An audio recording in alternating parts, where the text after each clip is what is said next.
Hey guys, it has been a super stressful week this week. I live in Texas, and last week we were hit with the Arctic storm and we lost power for 24 hours, and as a result, two of our pipes busted. So right now I cannot shower, I cannot work out because I cannot shower. My filming schedule is all out of whack, so I'm actually doing a writing vlog today, even though I wasn't planning on it. But because of, life, I just decided to write instead of doing scripted material because it's just a lot easier, and I just wanted to write. I've been wanting to write the story for weeks now, and I keep putting it off because I have other things planned, and I'm just gonna do it because everything else is just wonky right now, and I just really want to do some writing. So the story I'm working on right now is called Reap What You Sow, and it is a ghost story about a seamstress who is working on a wedding dress for her friend, and the friend ends up dying and before her wedding day, and the mother says that she thinks that her daughter would have wanted to have been buried in the wedding dress, but the seamstress has spent weeks working on this very expensive custom tailored dress, and she thinks that it's a waste to give it to someone that's just going to be buried in it, so she does a little swapperoo, and she switches it out with a cheaper dress, and then she ends up getting haunted. That's the story so far, at least that's like the first act of the story. I'm thinking it's probably going to end up being about 5,000 to 7,000 words by the time I'm done. At least that's kind of what I'm aiming for. I'm hoping to get at least half of it written today. We'll see. But I did already start this story like several months ago, so I'm hoping that maybe since I've already written like the first paragraph or so, that'll give me a good starting point as opposed to just starting with the blank screen. We'll see. I actually don't remember how much I got done. I just remember I did get like the first few lines written, so at least I have that done. But I actually have to find the document in my computer because it's been so long since I've even been thinking about this story. So I'm looking at the document right now, and I've actually written quite a bit for the beginning of the story. And I also wrote a lot of notes. I actually had something in here about it's like an Asian tradition, ghost weddings, yeah. It's like an Asian tradition where people will marry their dead relatives to other dead relatives. It's very interesting, but I don't think any of it's gonna make it in this story. I don't know where I was originally planning on going. Yeah, I have all these notes that I'm pretty sure I'm not gonna use any of them in the story, but they're interesting. I think I might save them and put them away for another time, because I think ghost weddings are really interesting, and that itself could be an interesting storyline, but don't think it's gonna fit with this story. It just doesn't seem to have anything to do with what I'm going for. So but yeah, so that was interesting. Oh, and the first line of my story is, hundreds of hand-sewn beads glimmered under the sunlight, accentuating the bride's neckline. Not in love with it. I don't know if I'm going to use it or not, but what I really like is I have a little space where I'm supposed to write something else that'll hopefully come to me, and then the next line is a single sentence all by itself. It says, Rebecca would have stabbed her if blood wouldn't have ruined the dress. I'm like, yes! I'm going somewhere with this already, so I like that. It's nice to not be starting with just a blank screen whenever you've been away from writing for a while. It's nice to have, something that's at least started. So hopefully I'll feel better after I write this. It's just been such an unproductive week. The only thing that I've done is I filmed my last review for The Stand, and I've almost finished editing it. That's all I've done in a week and a half, and I just feel so unproductive and just so bummed out by it just feels like whenever something like a pipe bursting, it's a minor thing, well, maybe not minor financially, but it's overall a minor thing, but it just completely stops your normal day-to-day functioning. You just don't realize how much something as simple as having access to water, how essential that is to having good mental health until it's taken away.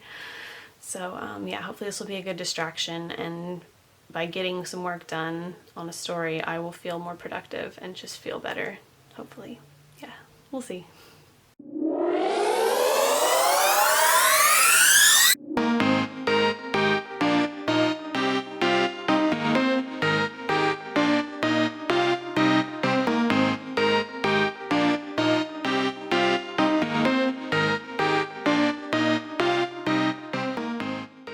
So I thought that this was interesting. I was doing a little bit of research trying to figure out Is it normal for seamstresses to keep the gown they're working on, or do they make all the alterations while the bride is wearing it? I have no idea. I don't sew.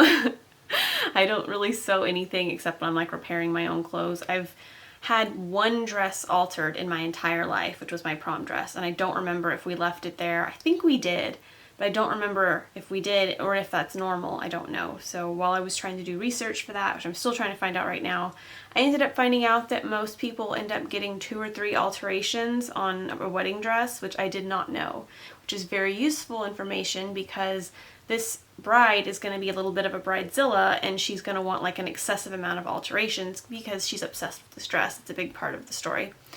And I would have said, oh, she wanted, 3 or 4 alterations. She was so extreme, but that's actually normal. So in this case, while I was researching something else, I ended up finding out something that was super important for the story. Because if I had said, she wanted 3 alterations, that's so extreme, like anybody who has ever had a wedding dress altered would call me out and be like, no, that's BS. So that was a happy accident that I came across that information.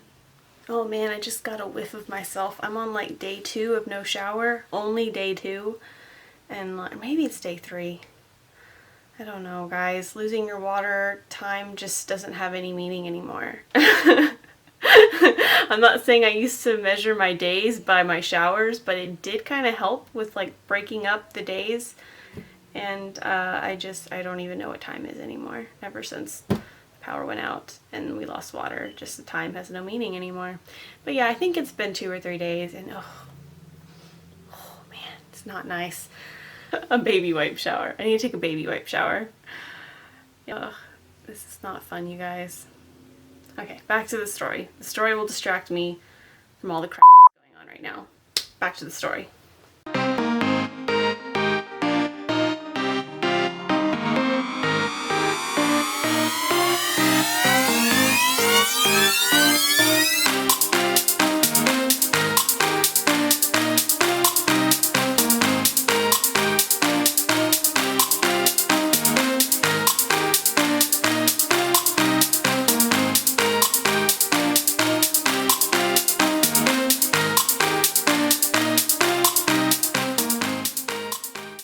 I'm at a good stopping point, so I'm gonna stop for tonight. It turns out I am gonna get to shower tonight, so yay! I'm really excited about that. I'm also gonna get to work out tonight, so I'm gonna go work out, shower, get something to eat, and just call it a night. So I'm like really excited. Our pipes are not fixed, but we are gonna put a bucket underneath the leak and just make sure that we turn the water off after we shower. So yeah, it's a temporary fix, but I'm excited that I get to shower. So I'm gonna go do that. Thanks so much for joining me on my first day of writing. I did get quite a lot done, so I feel really good about what I got accomplished today and the fact that I get to go work out. So yeah, I'm excited. Hey guys, so it is day 2. It's actually been a few days since I first started writing the story. I haven't touched it in like 3 days, and I'm trying to get back into it, and it is hard. I don't know if it's writing during the day that's throwing me off. Maybe I should wait until tonight to do it, or maybe I should work out first and then shower and feel more awake. I don't know. I've been up for several hours, but I'm just not getting into the flow of it right now. And again, I don't know if it's because it's daylight and most of the scary parts in the story take place at night, if that's just throwing me off, or if it's just I'm not in the right state to be writing right now. I don't know. But I'm gonna go ahead and try to write for at least 20 minutes, and then I'll see where I'm at. At this point in the story, the haunting is already starting to take place, but I'm having a little bit of trouble between the point where she realizes that she's being haunted and she's actually like just aware of the fact that Savannah's spirit is haunting her, and the point where she's just given the dress to her mother. So, and I'm also trying to decide whether or not she's going to go to the funeral or whether or not she's thinking about the funeral. There's a lot. There's a lot to decide. The middle part is always the hardest. I think with longer projects I've done, and especially with short stories, getting to that final scene, that final horrific image, especially in a short story, it's really difficult. So starting is really easy a lot of times, but that middle part is where it's tricky. So especially whenever you're trying to get to the part where it's like the character themselves realize that they're being haunted and like acknowledging that. That part's easy for me whenever they finally realize, oh, what I've done is starting to catch up to me. But like getting to that part is tricky. Or that, like, there's just one or two small inklings that they're being haunted. That's the tricky part, and that's what I'm doing right now. So hopefully once I get past this part, it'll be easier. We'll see. I'm also at that part right now where I just feel like I'm just shoveling words onto the page to try to tell a coherent story, and I'm not even at the part where it's good yet. So yeah, hopefully it'll get better soon. Right now it just feels like it's a bad story. It's not. In my head it's so good. I know it's going to be good when I'm done. It just doesn't feel like it right now. We'll see. Time to get back to work and stop talking about it.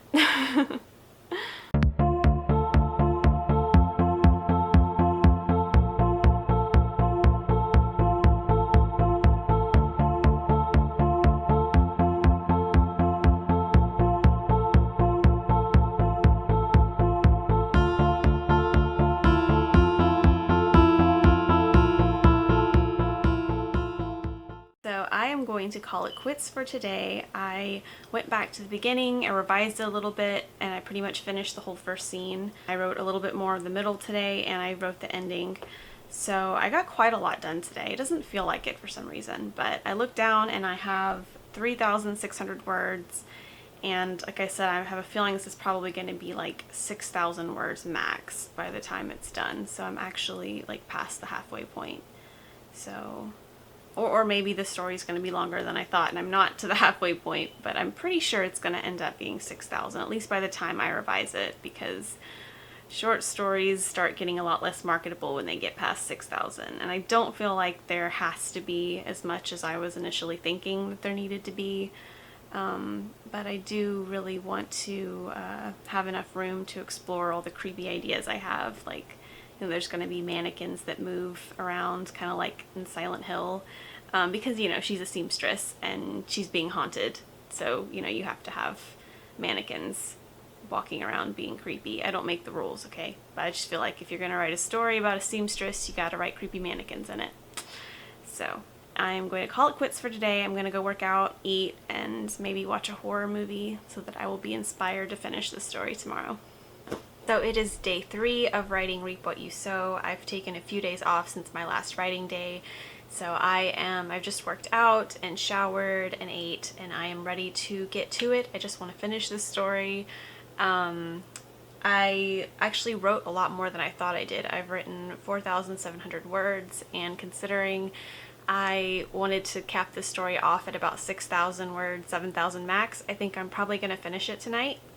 So what I'm going to do to make sure that I don't go over too much is I'm going to sit down and I'm going to write scene by scene every scene that is in this story, and I'm going to try to minimize the amount of scenes as much as possible. I was thinking about writing a funeral scene where Rebecca shows up to pay respects to Savannah, and then she notices her sitting in the coffin not wearing the dress, and just kind of like to give her a moment where she feels guilty. But then I'm like, I don't know, I can't really think of any other reason that I would put that in the story, so I'm thinking I might not write that scene. But I think that it's important for me to just write down all the scenes that I think are in this story so that hopefully I don't go overboard and write too much and have to cut it later.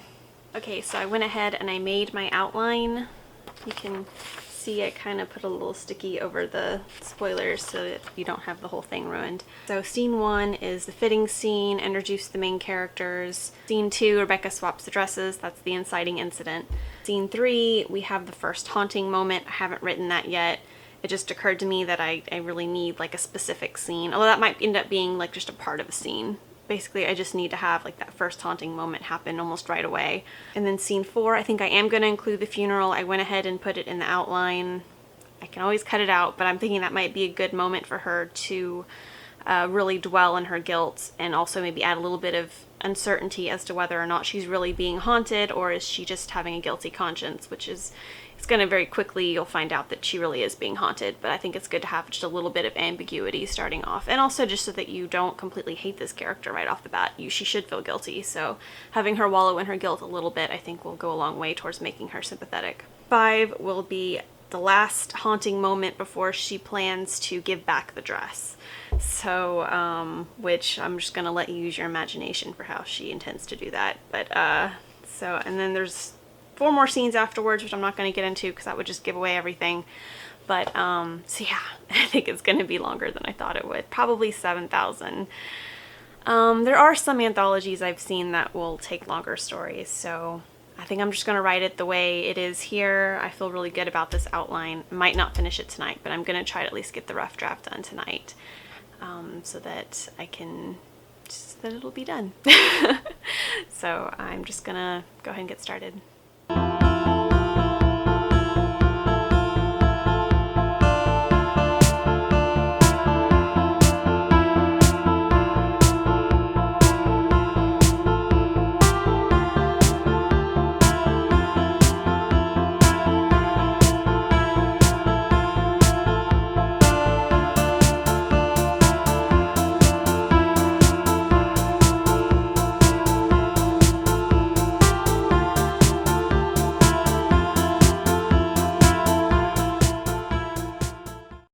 Okay, so I am done with the first draft. I am so excited that I'm finally done with the story. The story has been in my head for months now, and it just feels so good to be done. I think that doing the outline really helped me condense some of the scenes. I was able to combine some of the scenes that I thought were going to be an entire scene, the, first taunting moment, into another scene. And I did write the funeral scene. It's actually one of my favorite scenes, so I'm glad that I didn't skip that. So I might go back and add a few more transitions to try to smooth it out, but I'm going to wait until my second draft to do that. That is future me's problem.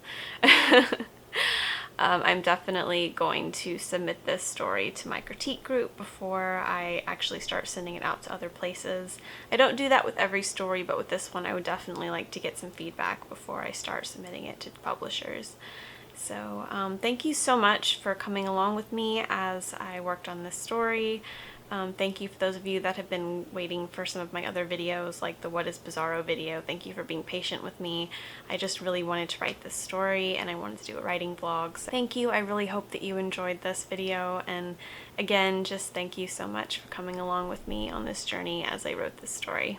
If you like this video and you want to see more writing vlogs, writing advice, book reviews, and horror content, please subscribe. I plan on putting out my video What is Bizarro Fiction sometime this month, as well as a video on survival horror. Thanks so much for watching. I'll see you next week.